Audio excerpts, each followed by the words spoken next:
ਨਈਮ ਜੀ अस्सलाम वालेकुम। ਅੱਜ ਨਾ ਜੀ ਕਾफ़ੀ ਮਸਰੂਫ ਦਿਨ ਗੁਜ਼ਰਿਆ ਮੇਰਾ ਦਫ਼ਤਰ ਦੇ ਵਿੱਚ ਜੀ। ਕੋਈ ਸਾਡਾ ਆਡਿਟ ਆਇਆ ਹੋਇਆ ਸੀਗਾ ਅਤੇ ਗੁਫ਼ਤਗੂ ਕੋਈ ਇੱਕ ਦੋ ਦਿਨ ਤੋਂ ਨਹੀਂ ਤੁਹਾਡੇ ਨਾਲ ਹੋ ਸਕੀ। ਕੱਲ੍ਹ ਨਾ ਖਬਰਾਂ 'ਚ ਮੈਂ ਸੁਣਿਆ ਕਿ ਮਾਸ਼ਾਅੱਲਾ ਨਵਾਜ਼ ਸ਼ਰੀਫ ਸਾਹਿਬ ਨੇ ਐਲਾਨ ਕਰ ਦਿੱਤਾ ਕਿ ਬਿਜਲੀ ਜਿਹੜੀ ਹੈ ਨਾ ਜੀ ਉਹ ਸਸਤੀ ਕਰਤੀ 14 ਰੁਪਏ ਫੀ ਯੂਨਿਟ ਦੇ ਹਿਸਾਬ ਨਾਲ ਨਾ ਜੀ। ਸਸਤੀ ਨਹੀਂ ਉਹਨੂੰ ਕਹਿ ਸਕਦੇ, ਉਹਨੂੰ ਰਿਲੀਫ ਕਹਿ ਸਕਦੇ ਕਿ ਰਿਲੀਫ ਵਕਤੀ ਤੌਰ ਦਿੱਤਾ ਉਹ ਬੰਦਿਆਂ ਨੂੰ ਜਿਹੜੇ 200 ਤੋਂ ਜ਼ਿਆਦਾ ਅਤੇ 500 ਤੱਕ ਯੂਨਿਟ ਇਸਤੇਮਾਲ ਕਰਦੇ ਆ। ਮੇਰਾ ਬਾਈ ਉਹਦੇ 'ਚ ਨਾ ਕੰਨ ਖੋਲ੍ਹ ਕੇ ਸੁਣ ਲਓ, ਉਹਦੇ 'ਚ ਇੱਕ ਮਸਲਾ ਆ ਰਿਹਾ ਕਿ 14 ਰੁਪਏ ਰਿਲੀਫ ਦਿੱਤਾ, ਮੰਨ ਲਈ ਗੱਲ ਅਸੀਂ ਰਿਲੀਫ ਦਿੱਤਾ, ਲੇਕਿਨ ਉਹ ਬੰਦੇ ਜਿਹੜੇ 200 ਯੂਨਿਟ ਤੋਂ ਘੱਟ ਇਸਤੇਮਾਲ ਕੀਤੇ ਆ ਉਹ ਉਹਦੇ 'ਚ ਸ਼ਾਮਲ ਨਹੀਂ ਹੈਗੇ। ਉਹ ਬੰਦੇ ਜਿਨ੍ਹਾਂ ਨੇ ਪਿਛਲੇ ਮਹੀਨੇ 'ਚ 190 170 ਜਾਂ ਉਹ ਪ੍ਰੋਟੈਕਟਡ ਸਾਰਫੀਨ ਚੱਲ ਰਿਹਾ ਪਹਿਲੇ ਤੋਂ, ਅਤੇ ਕਿਤੇ ਧੋਖੇ 'ਚ ਆ ਕੇ ਮੇਰਾ ਭਰਾ ਨਾ ਕੋਈ 10-20 ਯੂਨਿਟ ਵੱਧ ਨਾ ਵਰਤ ਲੈਣਾ। ਉਹਦੀ ਵਜ੍ਹਾ ਇਹ ਆ ਕਿ ਮੁੜ ਕੇ 2 ਮਹੀਨੇ ਤੁਹਾਨੂੰ 14 ਰੁਪਏ ਰਿਲੀਫ ਮਿਲ ਜਾਏਗਾ, ਲੇਕਿਨ 2 ਮਹੀਨਿਆਂ ਤੋਂ ਬਾਅਦ ਤੁਹਾਨੂੰ ਫੀ ਯੂਨਿਟ 33 ਰੁਪਏ ਅਤੇ 69 ਪੈਸੇ ਦਾ ਲੱਗਣਾ। ਮੈਂ ਹਿਸਾਬ ਥੋੜ੍ਹਾ ਜਿਹਾ ਕਰਨ ਦੀ ਕੋਸ਼ਿਸ਼ ਕੀਤੀ ਹੈ, ਤੁਹਾਡੇ ਨਾਲ ਵੀ ਜ਼ਰਾ ਸ਼ੇਅਰ ਕਰਦੇ ਹਾਂ ਵੀ ਉਹਦੀ ਸੂਰਤ ਹਾਲ ਜਿਹੜੀ ਆ ਕਿ ਇੱਕ ਉਹ ਬੰਦਾ ਜਿਹਨੇ 190 ਯੂਨਿਟ ਪਿਛਲੇ ਮਹੀਨੇ ਇਸਤੇਮਾਲ ਕੀਤੇ, ਉਹਨੂੰ ਰੇਟ ਲੱਗਿਆ 11 ਰੁਪਏ 50 ਪੈਸੇ। 11 ਰੁਪਏ 50 ਪੈਸੇ ਦੇ ਹਿਸਾਬ ਨਾਲ ਨਾ ਜੀ ਉਹਦੇ ਬਣਦੇ ਆ ਪੈਸੇ 11 ਰੁਪਏ 50 ਪੈਸੇ ਜ਼ਰਬ 190 ਯੂਨਿਟ 2185 ਰੁਪਏ ਉਹਦਾ ਬਿੱਲ ਬਣ ਜਾਏਗਾ, ਪਲੱਸ ਟੈਕਸ ਟੁਕਸ ਪਾ ਕੇ 2000 ਹੀ ਟੈਕਸ ਪਾ ਲਈਏ, ਕਿਉਂਕਿ ਜਿੰਨੀ ਬਿਜਲੀ ਦੀ ਕੀਮਤ ਹੈ ਨਾ ਜੀ ਉਨਾ ਹੀ ਉਹਦੇ 'ਚ ਟੈਕਸ ਪੈਂਦਾ। ਇਹਦੀ ਕੀਮਤ ਹੋ ਜਾਏਗੀ ਜਨਾਬ 4185, ਰਾਊਂਡ ਅਬਾਊਟ 4 ਤੋਂ 5000 ਦੇ ਦਰਮਿਆਨ ਨਾ ਜੀ ਉਹਦਾ ਬਿੱਲ ਆ ਰਿਹਾ।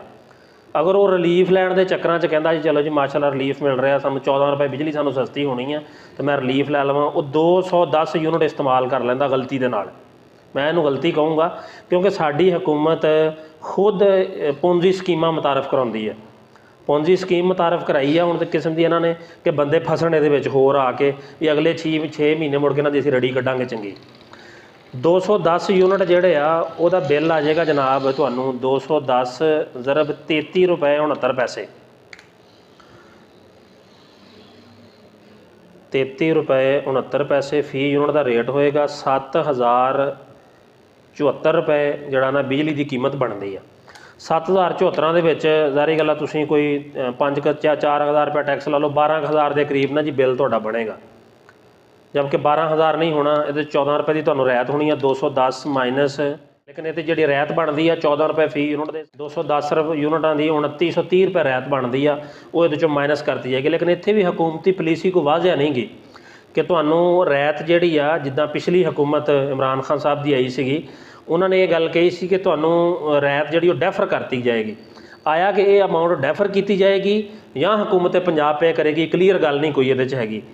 ਅੱਛਾ ਚਲੋ ਇਸ ਗੱਲ ਨੂੰ ਤਸਲੀਮ ਕਰ ਲਿਆ ਕਿ ਠੀਕ ਹੈ ਜੀ ਸਾਨੂੰ ਰਿਆਇਤ ਮਿਲ ਗਈ। ਅਗਲੇ ਮਹੀਨੇ ਤੁਹਾਡਾ 190 ਯੂਨਿਟ ਫਿਰ ਚੱਲਣ, ਤੁਸੀਂ 2 ਮਹੀਨੇ ਰਿਆਇਤ ਲੈ ਲਈ, ਅਗਸਤ ਸਤੰਬਰ 2 ਹੀ ਗਰਮੀ ਦੇ ਮਹੀਨੇ, ਉਸ ਤੋਂ ਬਾਅਦ ਮੌਸਮ ਕਾਫੀ ਤਬਦੀਲ ਹੋ ਜਾਣਾ, ਬਿਜਲੀ ਦੀ ਖਪਤ ਖੁਦ ਬ ਖੁਦ ਘਟ ਜਾਣੀ ਆ।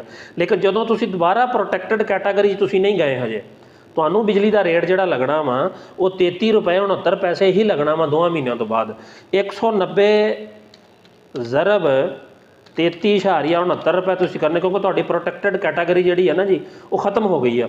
ਤੁਹਾਡਾ ਬਿੱਲ ਹੋ ਜਾਏਗਾ ਜੀ 190 ਜ਼ਰਬ 33.69 ਬਰਾਬਰ ਆ ਜਾਏਗਾ ਜੀ 6,401 ਰੁਪਇਆ, ਪਲੱਸ ਇਹਦੇ 'ਚ 3,000 ਦੇ ਟੈਕਸ ਪਾ ਲਓ, ਇਹ ਤੁਹਾਡਾ ਬਿੱਲ ਹੋ ਜਾਏਗਾ 9,401 9400 ਰੁਪਏ ਦੇ ਕਰੀਬ ਤੁਹਾਡਾ ਬਿੱਲ ਦੁਬਾਰਾ ਬਣ ਜਾਏਗਾ।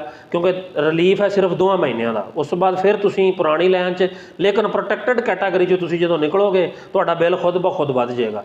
ਇਹ ਗੌਰਮੈਂਟ ਜਿਹੜੀ ਹੈ ਨਾ ਜੀ ਮਾਸ਼ਾਅੱਲਾ ਸਾਡੀ, ਇਹ ਸਾਰੇ ਲੋਕਾਂ ਨੂੰ ਝਾਂਸਾ ਦੇ ਕੇ ਪ੍ਰੋਟੈਕਟਡ ਕੈਟਾਗਰੀ 'ਚੋਂ ਕੱਢ ਕੇ ਤੇ ਆਪਣੇ ਥੱਲੇ ਲੈ ਕੇ ਆਉਣਾ ਚਾਹੁੰਦੀ ਹੈ 2 ਮਹੀਨਿਆਂ ਦੇ ਵਿੱਚ। ਤੇ ਮੇਰਾ ਭਰਾ ਬਚ ਕੇ ਆਪਣੇ ਹਿਸਾਬ ਕਿਤਾਬ ਦੇ ਨਾਲ ਬਿਜਲੀ ਵਰਤਿਓ, ਬੜੀ ਮਿਹਰਬਾਨੀ ਤੁਹਾਡੀ।